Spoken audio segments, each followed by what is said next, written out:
Great skills again by him. Oh, marvellous ball by Lewis. Welcome to the Rangers Journey.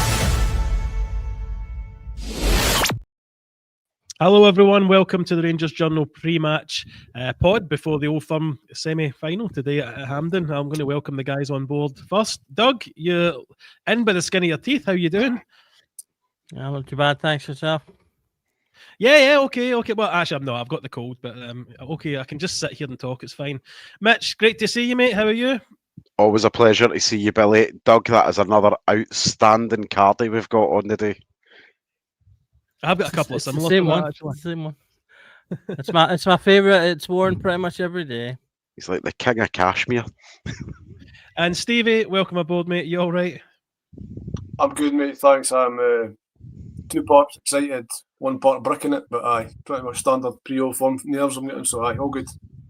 I'm glad to say it's not just me then, because as much as we've played okay this week, the last 2 games, we still had that turning over by Bran a week or so back, a team that definitely were average at best.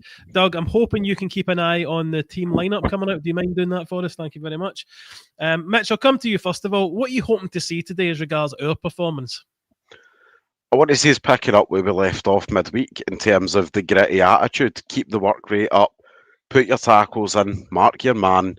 It's football in basics, but something that for the first third of the season we've not done particularly well until Danny Rose came in. There's been a lot more structure, a lot more organisation, and dare I say it, the players look a bit fitter in the last couple of weeks as well. And I think that's always the key to an Old Firm game. Put your tackles in, put the work in, and as long as you do that, you've won half the battle at that point. Stevie, same kind of question to yourself. I just really want to see 8 or 9 out of 10 for every single player. Touching on what Mitch has said there, just continue that kind of attitude. Really want to win battles that you've never lost. Just keep going. Even when you do lose, they're pushing them in the back. They're getting a wee elbow. Just that kind of determination and grit. That's going to be key today. Certainly, I think the start of the week's the most optimistic I've felt going into a week as a Rangers fan for about 6 months or so. And we got the result on Wednesday, which was brilliant. And just more of the same today. I think today's going to be very similar to Wednesday, but obviously better opposition. So yeah, just really win your one-on-ones, and just do not, don't start slowly. For the first second, you've got to be on it, because too many games against this lot, we start slowly and we got a goal down. So really, just everybody on it for the first whistle to the last. Almost a wee bit concerned about the officials for the final last year. Don't want a repeat of that, but if we do our job, it shouldn't come down to that. So just everybody 110%, and just do what the manager's telling them, because he's only been there for a week and a half, and the difference is pretty incredible. So just keep following what the guy's telling you, and it should work out. Doug, have you got the battle fever on? Yeah, I think it's the biggest game of the season so far. Like the guys are saying, it's one we really need to see the players go into with their best. I don't want to be looking ahead too much, but obviously if you can do well and get past this round, I think we go into a final that will still be very tough. I watched the St Mirren game last night; they were excellent. So it would still be a very tough final, but it would certainly be a winnable final. And if we can get to that point and come out the end of it with a trophy before the January window starts, I think that totally turns around how people are feeling about this season, and the possibilities for the remainder of it as well. So it's a huge game, and we could go far in that. And I'm saving that lineup as we speak, Stevie. Yeah, you just bring that on the screen as soon as it's available, Doug, and we'll talk about the team lineup. Mitch, it's a bit of an unknown going into this game. I don't think we've ever had a situation where Rangers and Celtic have both changed manager in the same season or so early in the season. They've had one game, they won it under the new manager, Martin O'Neill, or temporary manager. I don't know if you had a chance to watch their game. I watched the highlights. They looked a bit improved as well, to be fair. I watched some of the highlights. Just it was on obviously sports scene and stuff, and I think, and again, no disrespect to Falkirk, it's really hard to use them as a measuring stick to anything that's been changed or any G-up or anything like that they've got. I will say the one thing that, from the lineup that they put out during the week was Martin O'Neill turned around and said, we've got experienced players that haven't been playing, and I'm not playing kids when I've got experience sitting here. And so I think from that basis, I expect to see the likes of Austin Trusty partner Liam Scales, in their defence, which for me, that's a back line that's got mistakes in them, and it's one that's there to be got at. All it's going to take is and Chermiti will need to be physical. He'll need to be big. He'll need to get into the rough, and he'll need to get into the tumble. Go and win his first ball and give Danilo the knockdowns. Let Danilo go and do the finishing aspect of it. It's not that hard a game when you break it down like that. Just win your knockdowns, win your headers, and be big. Doug, that looks like a similar lineup to the one we predicted. Am I wrong in that? It's pretty close. The main difference is the journal drops the captain and top scorer. You're not better about that, I see. Not in the slightest. But I think most people were probably considering him in the centre back role. And it looks like from this that he'll be playing as the wing back. So that's probably the main difference from our lineup. Everything else is pretty much the same. Stevie, I don't think there's much shocks in that lineup. Maybe Tav is the only kind of position I maybe thought was maybe up for grabs. Not that I think he's been a problem this season. This gives him a little bit more license to be further up the field for longer, doesn't it? Yeah, I love this formation. It's a pure Walter Smith, mid-1990s, 3-5-2, 5-3-2. Gives you that versatility. I think the wing backs are so key to what we're going to see today. I thought Magoma played really well on Wednesday, up and down that line. Tav has delivered. I mean, I'm a bit of a Tav critic. I appreciate everything he's done for us, but I think he was mistaken the other night. I think he's a wee bit lucky to start the day, but ultimately still better than Aarons, that's true. So yeah, I think just the key there is the wing backs getting service to Chermiti and Danilo, and the midfield obviously trying to grind it out and get Asgard up to support. He's our goal threat for midfield, but I mean, even Diomande, he's not without his critics. He's been pretty poor this season. He always seems to turn up in these games. So yeah, I'm looking at that team. I'm not saying we're definitely going to win, but I'm pretty confident going into that. Mitch, got a big, so I kind of spit this out. Got a big team. Giga, Suit, and Cornelius are big. Asgard, Chermiti are big guys. You mentioned it being physical and winning your physical battles. Are they the kind of players that can do that? My Space Jam fantasy's coming true. Genuinely, I think, you look across the back line, Tav's probably the shortest in the back line. And he's, even at that, Tav's maybe about 5'11", 6 foot roughly, give or take. And I think when you look up top there, Chermiti's, 6'4", so that little and large combination works well, where you go, let Chermiti go and do the aerial work, go and let him do the dirty work, and let Danilo take the knockdowns, take the scraps essentially, and feed himself. And then you look, I can see why Asgard's been put into the middle. I can see people in the comments saying, I thought maybe Moore would have been in there. I actually thought the midfield three would have probably been Raskin, Diamande, and Rothwell, just with Connor Barron being out. But Asgard's another one. He's a big unit of a boy. I think he's about 6'1", 6'2", but he's quite well built for a footballer. That's a team that physically can impose themselves quite quickly in this game.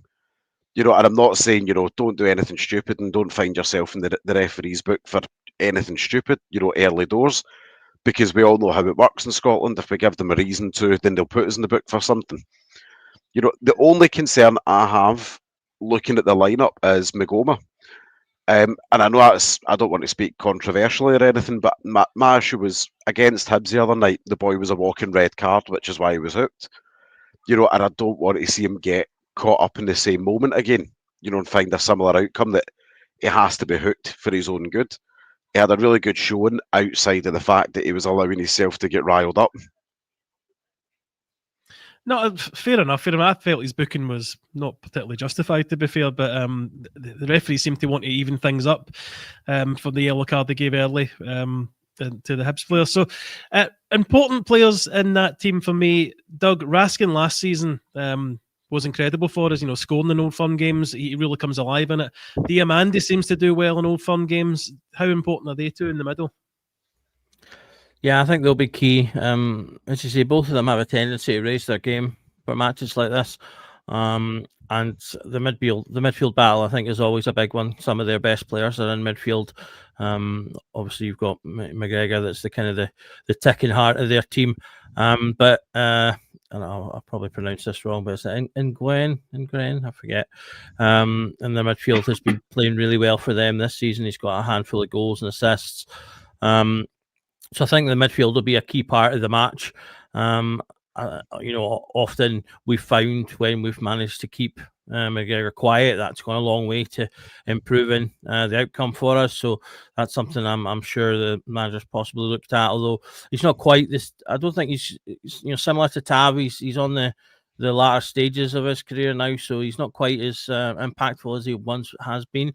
I think potentially and Gren is going to be the main guy to look out for. As I say, he's been really effective.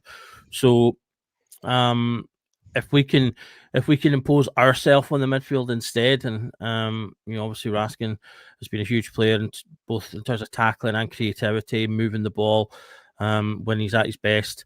And yeah, Diomande, he just seems to he can be quite combative when he wants to be, and he often sometimes goes under the radar a little bit in terms of his tackling and getting around, but also his passing can also be important. So if the two of them are on top of things alongside obviously Asgard, who I think his physical presence will be important, then the three of them in our field could play a big part in helping us get the result.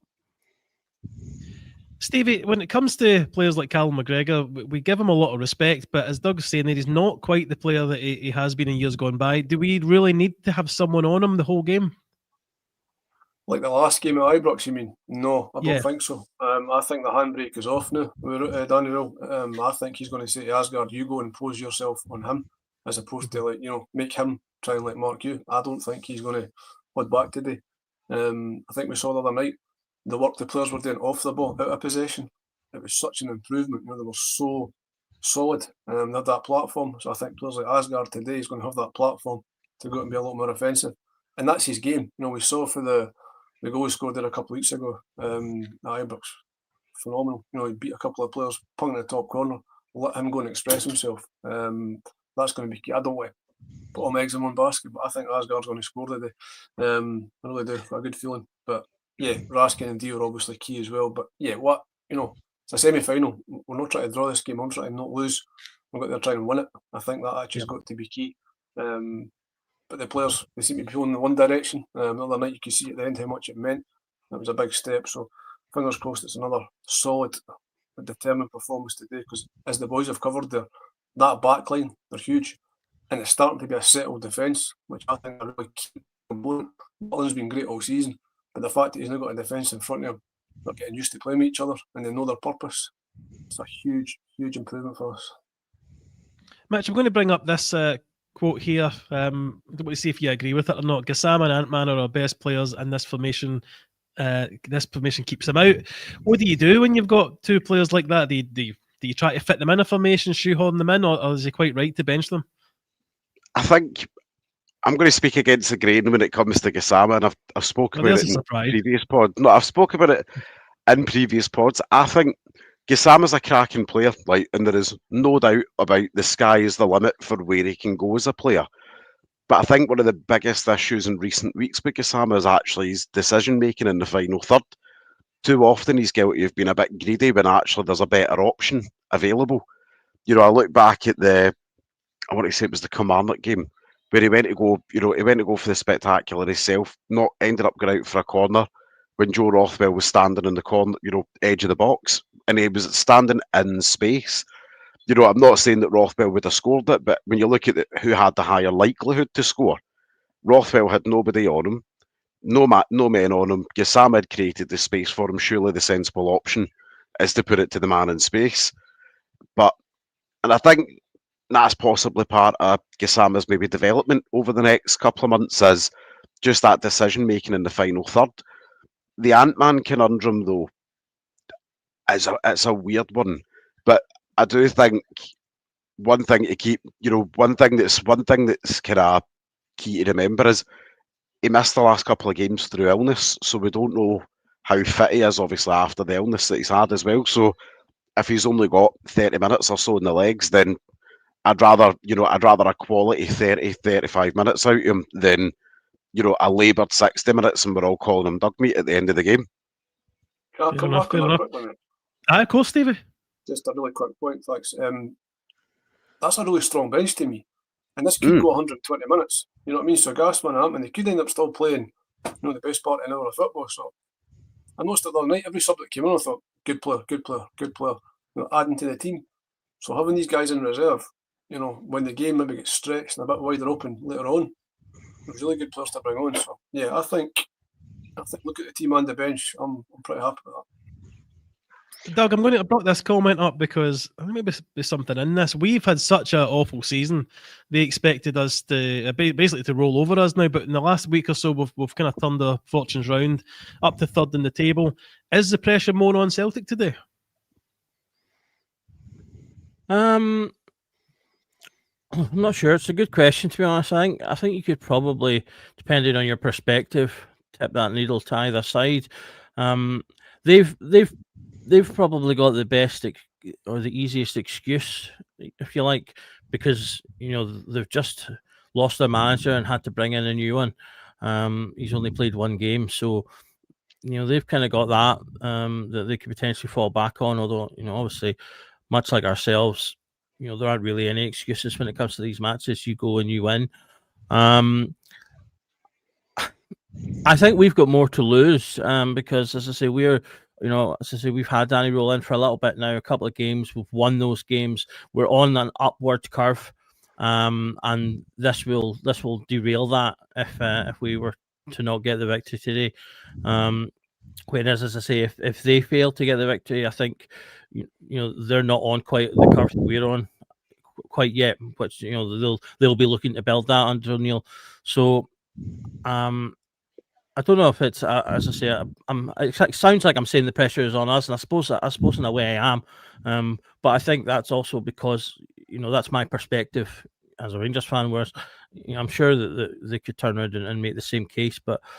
Yeah, so I suppose I would disagree because I think we've got more to lose. I think from just by virtue of where we are in terms of, like you say, we've got this unique scenario where both teams have lost their managers at basically the same time, but we're like slightly further ahead and positively so. I mean, slightly further ahead, we have appointed a permanent manager, first team coach. I believe that O'Neill is just there on a temporary basis and they are looking for someone full time, but don't quote me on that because I don't care enough to actually look into it properly. Mitch, I was going to come to Stevie on this, but he's already touched on the bench. Looking to the bench there, are you hopeful, or not hopeful, but are you confident that if we need to change things up, that bench is strong enough to do so? One of the biggest things this bench has is pace, and it's something we've not had for a good number of seasons. Like, the Celtic lineups just came out about 10 minutes ago, roughly, and I'm looking at their bench versus our bench. The kind of bar for bar comparable. I know which bench I would rather be sitting with right now if my players started getting tired. Because if I look at their bench, they've got biscuit hips there on the subs bench. They've got a couple of wingers that aren't been in form, and they've got essentially a child centre back in Dane Murray. I know who I would rather bring, who I would rather be looking at. Finlay Curtis has got plenty of pace. Gassama's got plenty of pace. Moore's got plenty of pace, talent, and enthusiasm. What he maybe lacks in the sharpness at the moment, just in overall match, maturity, essentially. He makes up for by digging his socks in and rolling them up and getting in the trenches. I look at Fernandez again. If anything was to happen in the back line, he is a massive unit to bring on. He's good in the air, he's good with the ball at his feet, and he would have, depending on whoever he had to replace, he would have competent, experienced centre backs beside him to talk him through the game.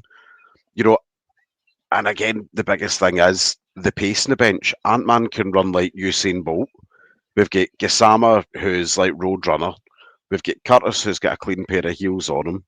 And we've got Moore with that raw youthful enthusiasm, and Rothwell with that, what he lacks in pace, he makes up for in skill and technicality. So there's components there that can change the game if things aren't working. So if Danny Rowe has to go and change formation for whatever reason, again, there's different components that can go and change that and, enable that quite easily. I don't know a lot goals. about There's goals as well. I'm coming to you, Steve. I was going to come to you on just looking at their starting lineup. Maeda does make it. I'm assuming Kenny is going to play as the main striker. But if you don't know if you've had a look at their team, is there any of them that worries you in that particularly? I mean, Maeda, him against Tav. I mean, he gets my backside twitching like a rabbit's nose. To be fair, but from your perspective, Can you get a video of that? I just.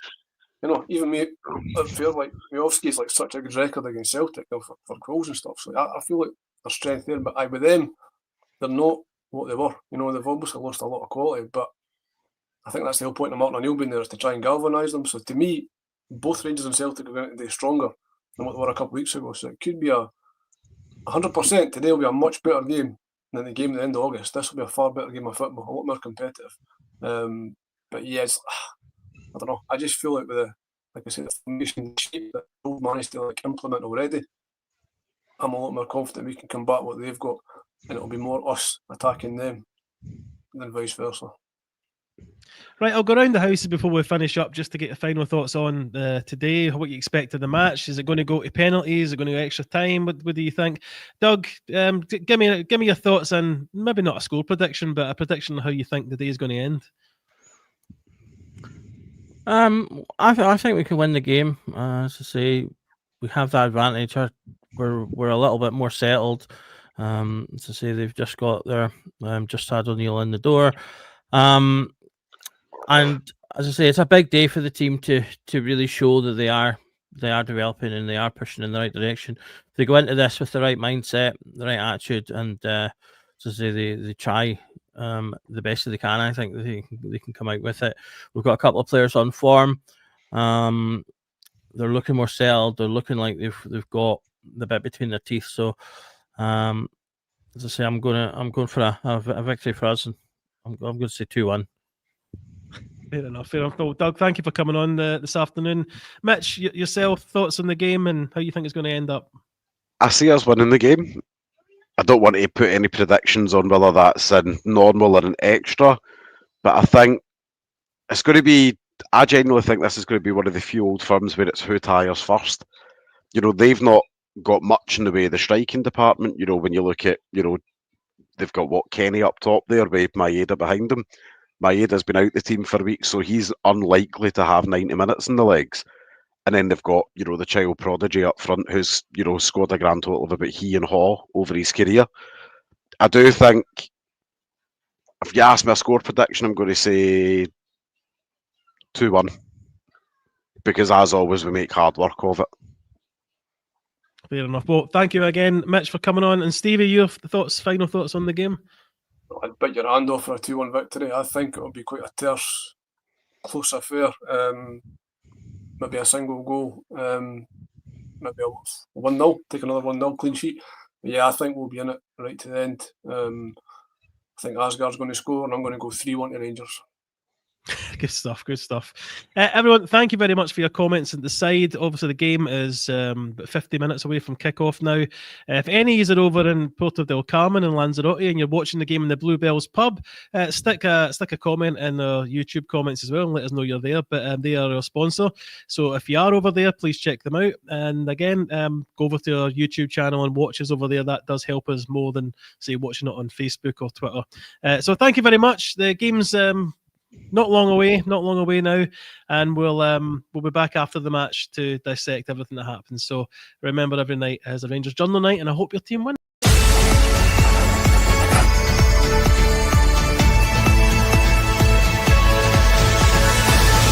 night is the Rangers Journal night.